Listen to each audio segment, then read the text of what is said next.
Bismillahirrahmanirrahim. Assalamualaikum warahmatullahi wabarakatuh. Alhamdulillahillazi na'maduhu wa nastaghfiruhu wala dunya walal akhirati. Puji dan syukur marilah kita hadiahkan kepada Allah Subhanahu wa taala yang telah melimpahkan rahmat dan karunia kepada kita semua sehingga kita dapat melakukan aktivitas pada hari ini. Baiklah, saya tidak akan memperpanjang kata-kata qadimah saya. Saya langsung saja masuk kepada materi saya. Sebelum saya memasuki materi saya, izinkan saya memperkenalkan diri kepada semua teman-teman dan dosen. Baiklah, perkenalkan, nama saya Rahmat Saleh, panggilan Rahmat. Saya berasal dari Sijunjung, Sumatera Barat. Dan NIM 20042258 dari jurusan Ilmu Administrasi Negara, Fakultas Ilmu Sosial. Mata kuliah adalah Teori Sosial.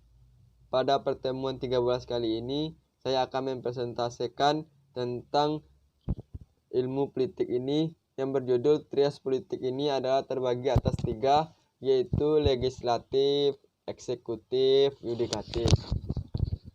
Baiklah, saya akan mengulas apa itu kekuasaan. Kekuasaan ini terbagi atas 3. Kalau eksekutif yang dipimpin oleh presiden sebagai kepala daerah. Sedangkan legislatif adalah yang dipimpin oleh MPR yang dibagi menjadi DPR dan DPD dan menjadi DPRD. Sedangkan yudikatif adalah Mahkamah Agung, Pengadilan dan Mahkamah Konstitusi dan Komisi Yudisial. Selanjutnya adalah pembagian kekuasaan. Pembagian kekuasaan raja yang dipimpin oleh kekuasaan eksekutif. Sedangkan bangsa pembuat kebijakan adalah legislatif, sedangkan hakim yang dibuat oleh yudikatif. Selanjutnya adalah memasuki materi itu eksekutif. Dalam arti luas adalah eksekutif adalah kepala negara atau pemerintah, pegawai pemerintah, birokrasi dengan tugas menegakkan hukum atau aturan, menginisiasi kebijakan serta melakukan hubungan internasional dalam arti sempit sebagai simbol persatuan negara serta penyediaan kepemimpinan dalam sistem politik. Eksekutif. Dan selanjutnya adalah legislatif adalah wakil rakyat sebagai pembuat undang-undang dan kebijakan. Perkembangan dengan fungsi penyelidikan dan kontrol atas kinerja eksekutif merupakan agen dalam sistem politik sebagai pembawa mandat dari prinsipal. Selanjutnya adalah teori fungsi negara. Teori fungsi negara ada 2 para ahli mengatakan menurut George Locke adalah fungsi terbagi 3. Yang pertama adalah fungsi legislatif, yang kedua adalah fungsi eksekutif, yang ketiga adalah fungsi federatif. Menurut Montesquieu, fungsi terbagi 3, fungsi legislatif, eksekutif, dan yudikatif. Selanjutnya adalah 3 jenis kekuasaan menurut Montesquieu. Kekuasaan yang bersifat mengatur atau menentukan peraturan, kekuasaan yang bersifat pelaksanaan peraturan, dan kekuasaan yang bersifat menguasai pelaksanaan peraturan tersebut. Selanjutnya ada 3 jenis kekuasaan yang harus didistribusikan. Kekuasaan yang bersifat mengatur ada kekuasaan yang berundang-undang diserahkan oleh organ legislatif. Kekuasaan ini bersifat melaksanakan peraturan yang diserahkan oleh organ eksekutif. Dan kekuasaan yang bersifat menguasai pengawas dan melaksanakan peraturan yang diserahkan oleh organ yudikatif. Selanjutnya adalah perbedaan penafsiran teori. Menurut di Amerika adalah pemisahan kekuasaan yang tegas dengan organ-organ sistem pemerintah presidensial. Di Eropa Barat dengan organ yang satu dengan yang lain terdapat hubungan timbal balik seperti eksekutif dan legislatif. Sedangkan sistem pemerintah parlementer adalah di Swiss badan eksekutif hanyalah badan pelaksanaan dari apa yang digariskan Badan Legislatif dan Sistem Pemerintahan Referendum. Selanjutnya adalah pemisahan kekuasaan menurut Gabri Albon. Ada 3. Yang pertama ada rule makin boxian. Yang kedua ada rule aplikasi Bayesian. Yang ketiga ada rule execution Bayesian. Selanjutnya adalah rule makin Bayesian adalah berwenang merumuskan kemauan rakyat atau kemauan umum dengan jalan menentukan kebijakan umum yang mengikat seluruh masyarakat. Badan yang berhak menyelenggarakan dalam kedaulatan rakyat dengan jalan menentukan publik polisi dan menuangkan dalam undang-undang. Selanjutnya adalah teori perwakilan. Teori perwakilan adalah seseorang atau kelompok yang mempunyai kemampuan atau kewajiban berbicara atau bertindak atas nama suatu kelompok yang lebih besar. Perwakilan miniatur dari masyarakat secara keseluruhan yang berpikir peta kondisi. Dan perwakilan bertindak atas nama pihak lainnya. Selanjutnya adalah jenis perwakilan. Jenis perwakilan ini adalah politik yang terjadi adanya pemilihan umum. Perwakilan fungsi dengan menggunakan mekanisme pengangkatan. 4 kategori perwakilan. Yang pertama adalah independen, adalah prinsip kepentingan publik yang diperjuangkan tidak tergantung rakyat atau pemerintah. Kedua adalah partai. Partai ini adalah prinsip ini adalah perjuangan sesuai dengan program yang telah digariskan oleh partai. Rakyat adalah memperjuangkan kepentingan rakyat, akuntabilitas pada konstituen. Pemerintah mewakili kepentingan pemerintah, orientasinya hanya sebagai kepanjangan tangan pemerintah saja. Selanjutnya adalah hakikat fungsi legislatif.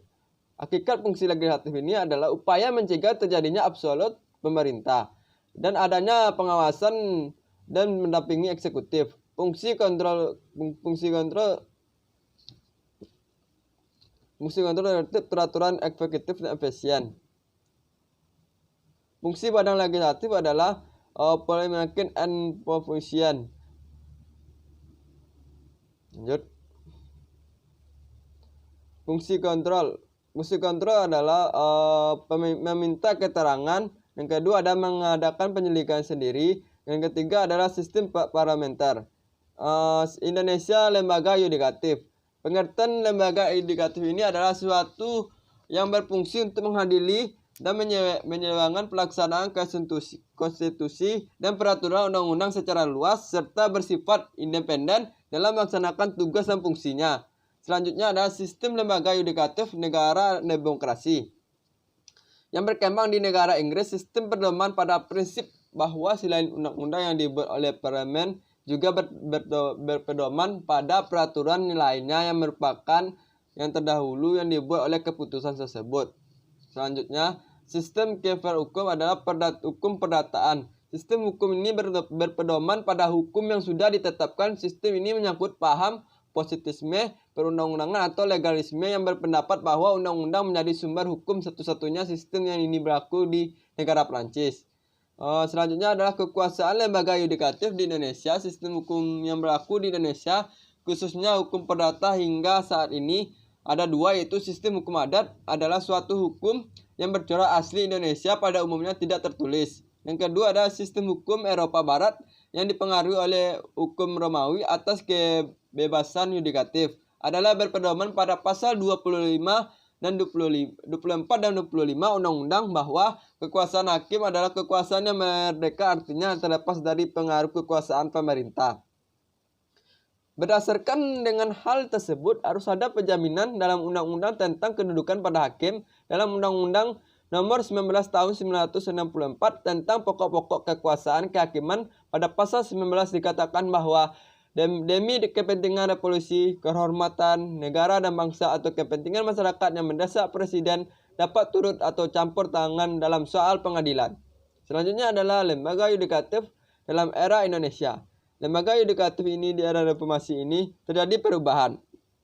Perubahan ini sejalan dengan adanya amandemen terdapat Undang-Undang 145 Bab 9 tentang kekuasaan kehakiman. Pada pasal 24 ayat 2 menyatakan bahwa lembaga yudikatif ini menjalankan kekuasaan kehakiman adalah Mahkamah Agung dan Badan Peradilan yang berada di bawah dalam lingkungan peradilan umumnya, agama, militer, TUAN dan oleh sebuah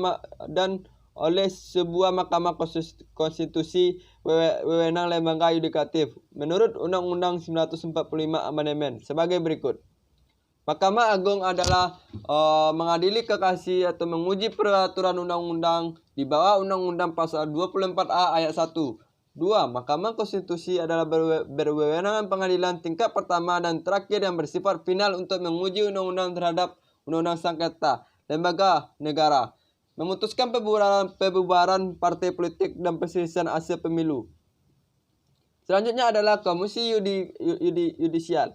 Berwenang mengusulkan pengangkatan hakim, menjaga dan menegakkan kehormatan, keluruhan, martabat serta perilaku hakim. Dan hanya itu yang dapat saya sampaikan. Kalau ada kata-kata saya yang salah, itu datangnya dari saya sendiri. Kalau ada yang benar, itu datangnya dari Allah. Dan unzul maqalah wa tanzul maqalu. Janganlah pandang siapa yang berbicara, pandanglah apa yang saya katakan. Saya akhiri dengan assalamualaikum warahmatullahi wabarakatuh.